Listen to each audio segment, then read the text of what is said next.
Guardians of the Galaxy now? On our six!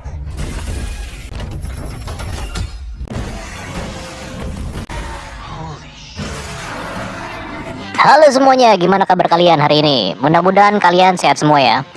Mantap cuy, akhirnya film Monster Hunter bisa dinikmatin dengan kualitas yang lebih baik. Karena itu gue akan recap film Monster Hunter hari ini. Monster Hunter dirilis pada akhir tahun 2020 dan dibintangi oleh beberapa nama terkenal seperti Mila Jovovich yang merupakan mamanya dari para zombie di Resident Evil, serta beberapa nama lain kayak aktor laga asal Thailand Tony Jaa, ada juga Tip T.I. Harris, Megan Good, Diego Boneta, Josh Helman, Jing Ayung, dan juga Ron Perlman. Film ini diangkat dari sebuah permainan yang berjudul Monster Hunter yang ada di dalam video game kepunyaannya Capcom. Kalau lo tahu Street Fighter, pastinya lo tahu Capcom. Tapi cerita yang ada di dalam video gamenya berbeda dari yang ada di dalam film ini. Di mana di dalam filmnya menceritakan seorang tentara berkebangsaan Amerika bersama dengan anak buahnya yang secara nggak sengaja masuk ke dalam sebuah dunia yang berbeda. Dan di dalam dunia tersebut mereka menemukan sesuatu yang sangat menakutkan. Oke, sebelum lanjut ke ceritanya seperti biasa,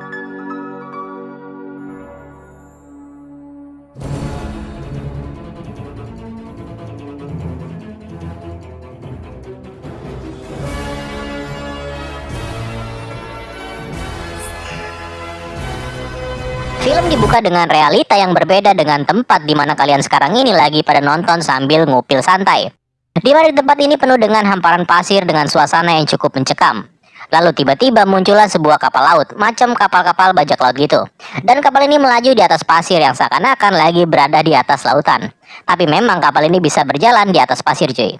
Dan kapal ini sedang menuju ke sebuah tempat. Di dalamnya ada beberapa orang, yaitu The Admiral yang merupakan pimpinan di sini, dan juga seseorang yang bernama gue nggak tahu namanya siapa ya, tapi kita panggil aja dia Hunter, dan sisanya nggak terlalu penting. Nah, di tengah jalan kapal ini secara tiba-tiba diserang oleh seekor makhluk yang bernama Diablos yang muncul dari dalam pasir. Beberapa orang terluka dan tewas dalam serangan ini, dan satu orang lagi terlempar keluar dari kapal, dan orang tersebut adalah si Hunter tadi.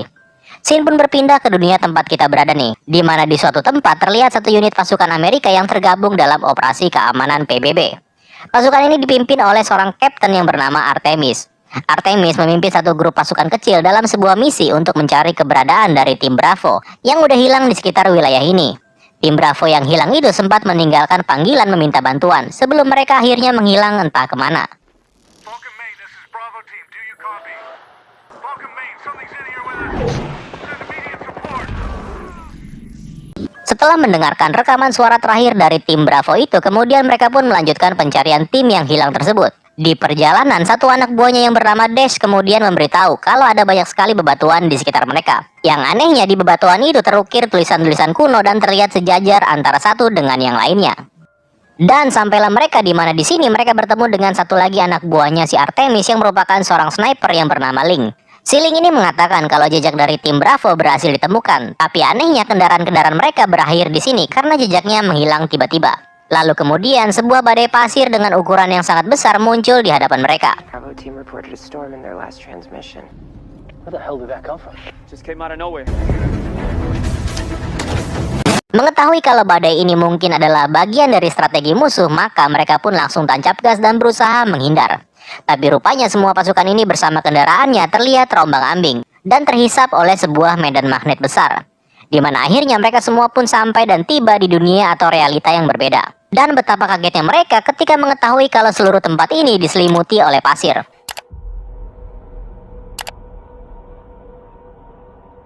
Seorang prajurit yang bernama X pun ditugaskan untuk memantau keadaan. Semua alat elektronik macam GPS, radio, telepon seluler, dan kompas semuanya nggak berfungsi. Dan X yang ditugaskan memantau keadaan kemudian melaporkan kalau ada sesuatu yang aneh. Dan ternyata ketika diperiksa itu adalah kendaraan dari tim Bravo yang udah hangus terbakar bersama dengan orang-orangnya. Dari kondisi para pasukan yang udah gosong ini, Artemis menjadi bingung. Karena menurut dia kematian tim Bravo ini nggak wajar. Hal itu diperkuat dengan ditemukannya pecahan kaca yang merupakan hasil dari pasir yang meleleh saking panasnya. Mereka pun kemudian melanjutkan perjalanan. Para pasukan ini sebenarnya kebingungan. Di mana ini gue nyasar ya kan? Salah satunya si Das yang terlihat ketakutan dan merasakan kalau ada sesuatu yang gak beres akibat terjangan badai sebelumnya. Tapi Artemis sebagai kapten yang baik hati dan tidak sombong malah menyemangati anak buahnya.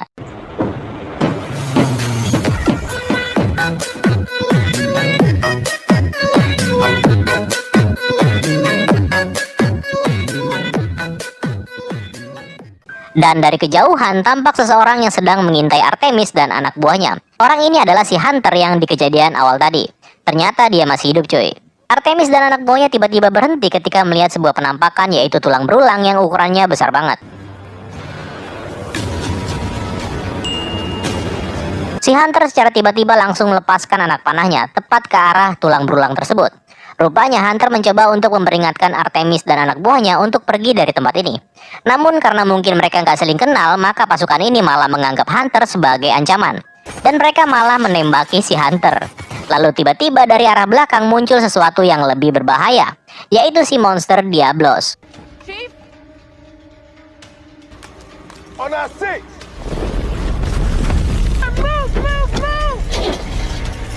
Para pasukan ini langsung tancap gas. Singkat cerita mereka pun gak bisa kemana-mana ketika salah satu dari kendaraan ini harus terbalik diseruduk sama Diablos. Satu orang dari mereka harus mati dengan sadis. Melihat hal itu, Artemis memerintahkan yang lainnya untuk segera pergi. Dan Diablos juga terus memburu mereka. Sampai ketika Link mencoba untuk menembakkan RPG ke arah Diablos, perjalanan mereka pun berakhir.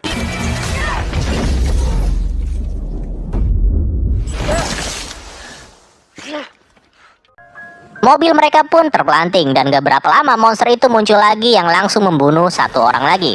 Tapi sebelum mati, orang ini sempat melemparkan sebuah granat miliknya ke arah Diablos.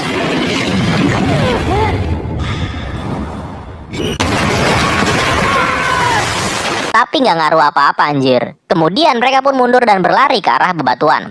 Si Hunter yang dari tadi kerjaannya cuma diem-diem aja sekarang ikutan bantuin Artemis dan teman-temannya.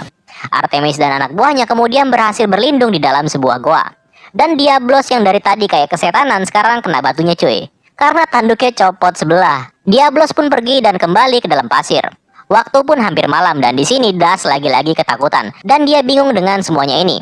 Tapi Artemis berhasil meyakinkan dirinya kalau mereka ini adalah tentara. Jadi jangan cengeng, please. Dan ketika Artemis lagi ngoceh-ngoceh, tiba-tiba seekor makhluk muncul dari arah belakang dan langsung menusuknya. Makhluk ini bernama Nerskila, dengan bentuk seperti laba-laba, dan hanya keluar di malam hari, kayak macam vampir. Karena makhluk ini takut terhadap cahaya, makhluk tersebut akhirnya berhasil diusir. Tapi rupanya ketika memeriksa keadaan Artemis, mereka pun menjadi kaget ketika mengetahui kalau Artemis udah nggak bernapas. Link kemudian mengambil alih komando dan memerintahkan yang lainnya untuk pergi. Disusul oleh si Nerskila yang muncul lagi, tapi kali ini bawa teman-temannya sekampung, anjir. Hunter yang melihat kejadian itu kemudian mencoba membantu. Tapi nggak berarti apa-apa dan bahkan makhluk-makhluk ini malah bertambah banyak. Satu orang prajurit yang bernama Marshall harus mati dalam kejadian ini. Rupanya si Artemis belum mati cuy. Kasian bener anjir ditinggalin sama anak buahnya. Sialnya ketika dia udah mulai sadar muncul lagi si laba-laba. Dan Artemis pun harus tertangkap dan dibikin jadi kepompong. Artemis lalu berhasil keluar dari dalam apaan sini ya? Gak jelas gini anjir. Dan di sini dia menemukan beberapa temannya yang udah mati, yaitu Das dan Marshall. Dengan menggunakan beberapa peralatan yang dia temukan, Artemis kemudian perlahan-lahan mencoba mencari jalan keluar. Di tengah jalan dia bertemu dengan anak buahnya Link yang ternyata masih hidup.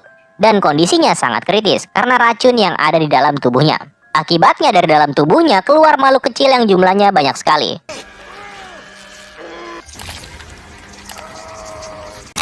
Seekor Nerskila pun muncul tepat di belakang mereka yang langsung menangkap Link dan membunuhnya.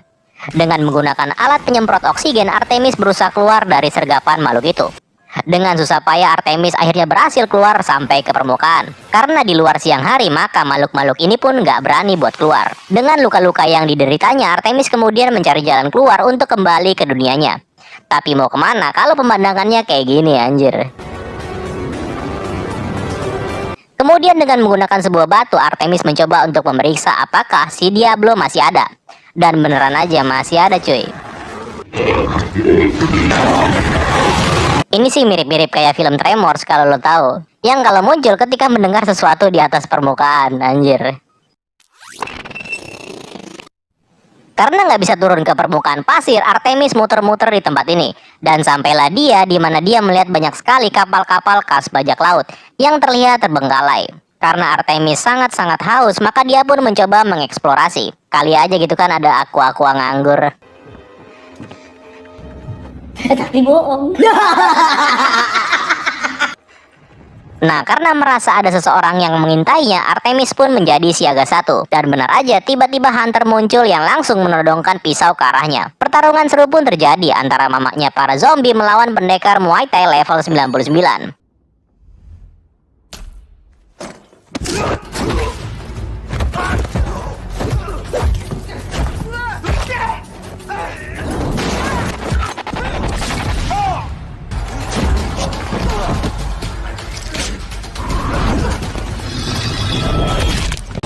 Dan akhirnya Artemis harus pingsan dan tertangkap. Artemis kemudian dibawa ke persembunyiannya si Hunter. Jadi si Hunter ini berhasil bertahan hidup dan membuat semacam persembunyian yang aman dari sergapan Diablos dan juga laba-laba biadab yang ada di luar. By the way, tadi kan udah jelas-jelas nih si Artemis lagi haus ya kan. Si Hunter ini bukan yang ngasih minum ke tawanannya, tapi malah diledekin anjir.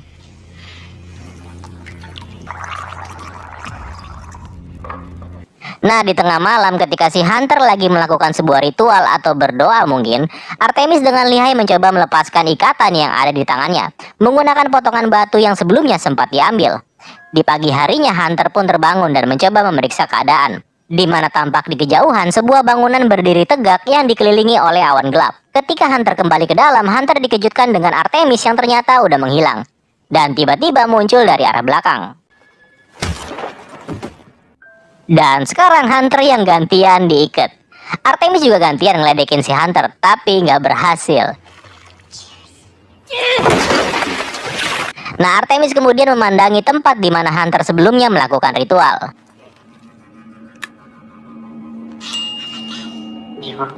Iya gak gantian lu. Semalam lu ngapain komat kamit kayak dukun, ah? Gua hancurin tuh barang, ah? Gua hancurin nih.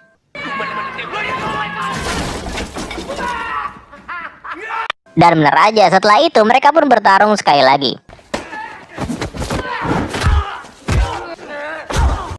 Mereka berantem terus sampai akhirnya mereka keluar, dan secara nggak sengaja membuat si Hunter masuk ke dalam lubang tempat di mana para Nerskila berada. Tanpa diduga Artemis datang dan berhasil menolong si Hunter. Segera setelah itu Artemis melepaskan ikatan si Hunter. Hunter pastinya bingung dong. Nah, by the way, karena mereka berdua ini dari dunia yang berbeda, jadi bahasa mereka pun berbeda. Artemis kemudian mencoba meyakinkan Hunter kalau dirinya bukanlah seorang musuh. Salah satunya dengan cara memberikan Hunter sebuah coklat, di mana coklat itu langsung dilahap habis sama si Hunter. Hunter kemudian sadar kalau wanita ini bukan musuhnya. Lalu dia pun memberikan air minumannya, yang juga langsung habis diminum oleh Artemis. Rupanya Artemis dan Hunter mempunyai tujuan yang sama, yaitu sama-sama ingin menuju ke tempat yang ada bangunan misterius itu cuy. Karena menurut si Artemis, awan hitam itulah yang udah menyebabkan dirinya sampai di tempat ini. Tapi karena jalan mereka dihalangi oleh monster Diablos, maka Artemis dan Hunter pun menyusun sebuah rencana, yaitu dengan cara menggunakan monster Nerskila untuk mengalahkan monster Diablos. Terus gimana cara nangkepnya? Dan ternyata si Artemis yang dijadiin umpan. Ketika matahari mulai terbenam, seekor makhluk pun muncul dan langsung menyerang Artemis. Tapi dengan menggunakan pedang miliknya, Hunter keluar dan berhasil memotong salah satu alat penyengat makhluk tersebut. Next time, your face!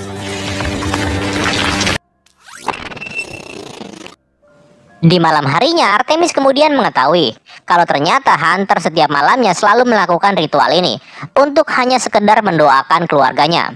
Gua kurang yakin nih, tapi sepertinya keluarganya udah mati oleh seekor makhluk yang bernama Ratalos. Nah, di pagi harinya mereka pun bersiap dengan segala sesuatunya, termasuk anak panah yang udah diolesin racun yang diambil dari bisanya Nerskila. Artemis juga diberikan beberapa persenjataan oleh Hunter, termasuk dual blade yang sekarang jadi miliknya si Artemis. Singkat cerita, mereka berdua pun siap menghadapi Diablos. Dengan menggunakan sebuah barel sebagai pengalihan, makhluk itu pun langsung teralihkan. Tapi rupanya Diablos sadar kalau dirinya udah dibodoh-bodohin, maka dia pun langsung mengejar orang yang udah menipunya.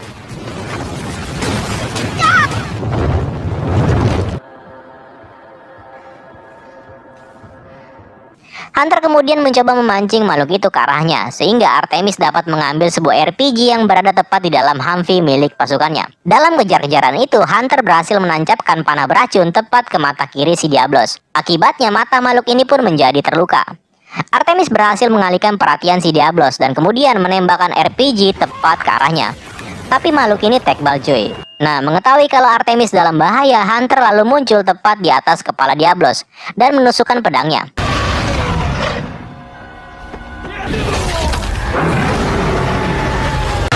Tapi akibatnya Hunter harus terpental dan pingsan. Dengan menggunakan senjata pengait yang ada padanya, Artemis langsung gelantungan dan sampailah dia di kepalanya si Diablos. Dan Artemis kemudian meneruskan untuk menancapkan pedang yang ada di kepalanya lebih dalam lagi. Dan akhirnya makhluk ini pun mati.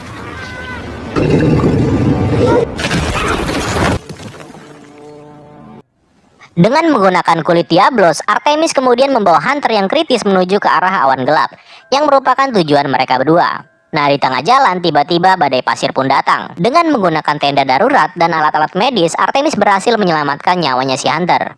Dan ketika badai sudah lewat, Hunter pun tersadar dan mereka berdua kembali melanjutkan perjalanan. Sampai akhirnya mereka tiba di sebuah tempat yang hijau penuh dengan pepohonan dan juga hewan herbivora. By the way, hewan ini bernama Apsiros.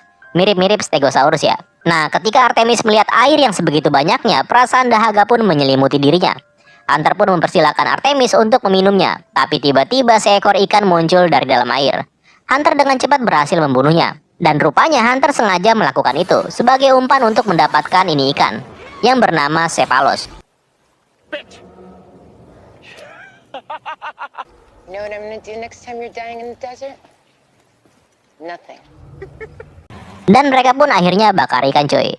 Sambil ngobrol-ngobrol mereka berdua pun beristirahat. Sampai di malam harinya sesuatu pun muncul yang menyebabkan hutan ini menjadi terbakar habis. Dan tiba-tiba ratusan Apseros yang ketakutan muncul yang menyebabkan Artemis dan Hunter menjadi terpisah. Nah, di keadaan yang chaos ini muncul beberapa orang yang datang menyelamatkan Artemis dan juga Hunter. Dia adalah si Admiral beserta anak buahnya.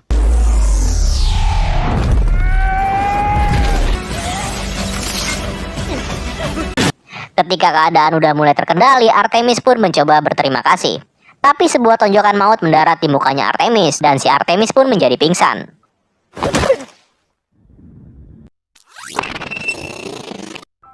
Rupanya Artemis ini ditangkap oleh teman-temannya si Hunter.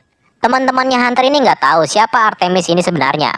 Ketika tahu kalau Artemis adalah temannya si Hunter, Admiral kemudian membebaskannya. Setelah dibebaskan, Admiral mengatakan kalau Artemis bukanlah orang pertama dari dunianya yang berhasil sampai di tempat ini. Dan karena itu si Admiral ini bisa berbahasa Inggris seperti si Artemis. Admiral kemudian juga mengatakan kalau Artemis bisa berada di dunia ini disebabkan oleh sebuah bangunan yang disebut sebagai Menara Langit, yang berada di puncak gunung. Menara Langit ini adalah peninggalan peradaban kuno, di mana peradaban tersebut dulunya sangat maju dan sangat berbahaya. Konon katanya bangsa yang ada di zaman itu tahu nih caranya untuk keluar masuk ke dunia tempat di mana Artemis berada dan kembali lagi ke dunia ini. Dan si Admiral juga yakin kalau itulah fungsi dari Menara Langit tersebut. Nah, bangsa-bangsa kuno itu kini udah musnah akibat dari teknologi yang mereka buat sendiri. Dan itu ada kaitannya dengan dunianya si Artemis. Dan untuk memastikan hal tersebut tidak terjadi lagi, si Admiral ini mempunyai sebuah misi, yaitu menghancurkan Menara Langit tersebut. Tapi rupanya nggak semudah itu untuk menghancurkan Menara Langit. Karena para bangsa kuno itu menjaga peninggalan mereka dengan menciptakan seekor penjaga yang dikenal dengan nama Rathalos. Makhluk mengerikan yang hampir mustahil untuk dibunuh. Tapi makhluk ini juga bukan tanpa kelemahan. Makhluk ini punya kelemahan, yaitu sesaat sebelum Rathalos menyemburkan apinya. Artemis pun setuju untuk bekerja sama, dan di pagi harinya mereka pun siap menuju ke Menara Langit. Tapi sebelum pergi, Artemis masih sempet-sempetnya dikasih kiss bye sama seekor kucing yang bernama Paliko.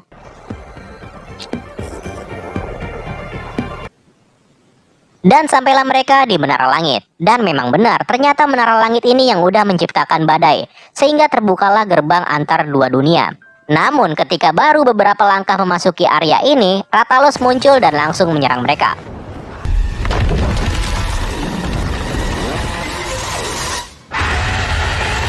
Pertarungan seru pun terjadi. Admiral, Hunter, dan Artemis secara bersama-sama menyerang si naga tersebut.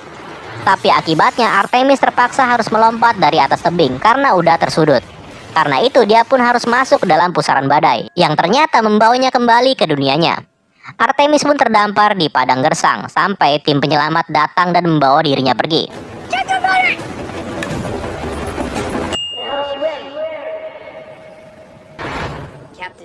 Namun rupanya si Rathalos ikut-ikutan nyebrang ke dunianya, yang langsung menyerang pesawat yang ditumpangi oleh si Artemis. Militer yang ada di tempat ini langsung melakukan serangan barbar. Tapi rupanya senjata mereka ini bagai gelitik-gelitik bulu ketek cuy. Nggak ada rasanya, semuanya rata, anjir.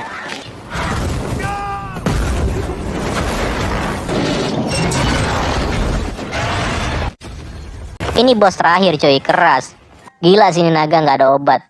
Artemis yang melihat teman-temannya udah jadi abu gosok langsung mencoba bertarung melawan si Rathalos sekali lagi. Artemis berhasil memberikan sayatan kecil di sayapnya si Rathalos. Dan sepertinya Artemis juga berhasil menembakkan sebuah flare tepat ke mulutnya. Sesaat sebelum naga tersebut menyemburkan api. Akibatnya naga itu langsung panas dalam.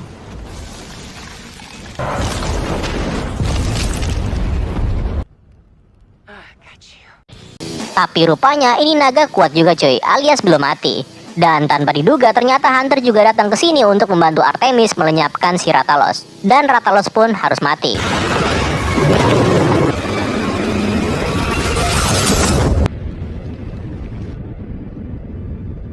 Dan ternyata si Hunter nggak datang sendirian, tapi si Admiral juga datang kemari. Tapi lo datangnya telat coy, orang udah selesai lo baru datang. Selain datang membantu, rupanya mereka datang ke sini untuk mengajak Artemis untuk menyelesaikan apa yang belum terselesaikan. Anjay, badai pun segera tiba, disusul dengan menara langit yang terlihat jelas. Dan seekor makhluk lain yang bernama Gormagala muncul dari menara langit.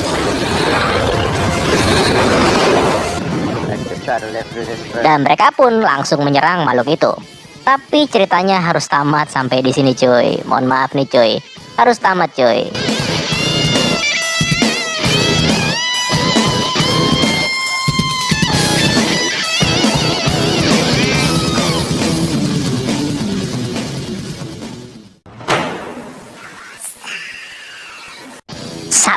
Kentang cuy. By the way, gue nggak bisa membandingkan ini film lebih baik daripada seri di video gamenya atau enggak. Karena banyak yang protes nih kalau film ini udah keluar dari prosedur dari game Monster Hunter sendiri. Karena ya gue nggak pernah main game tersebut. Nah mungkin dari kalian para pemain game Monster Hunter mungkin bisa memberikan pendapatnya di kolom komentar. Tapi kalau menurut gue untuk film ini bisa dibilang cukup bagus dari segi kualitas. Namun dari segi ceritanya sendiri gue masih belum puas. Karena gue belum tahu ini dunia apa sebenarnya. Gue tahu ini dunia monster, cuma asal-usulnya kayak kenapa dan dari mana monster-monster ini berasal. Gue juga masih belum ngerti apakah dari bangsa kuno yang mereka ceritakan tadi. Termasuk juga dari mana asal-usul si Hunter dan teman-temannya. Ya mungkin di sequel keduanya bakalan dijelasin kali ya. Tergantung rating film ini bagus atau enggak. Dan yang terakhir kalau gue boleh kasih nilai, film ini gue kasih nilai 7 dari 10. So, terima kasih buat kalian yang sudah mendengarkan bacotan gue sampai habis. Keren lo semua. Gua pamit undur diri ya. Tetap sehat, tetap tersenyum, dan sampai jumpa di video gua selanjutnya. Bye-bye.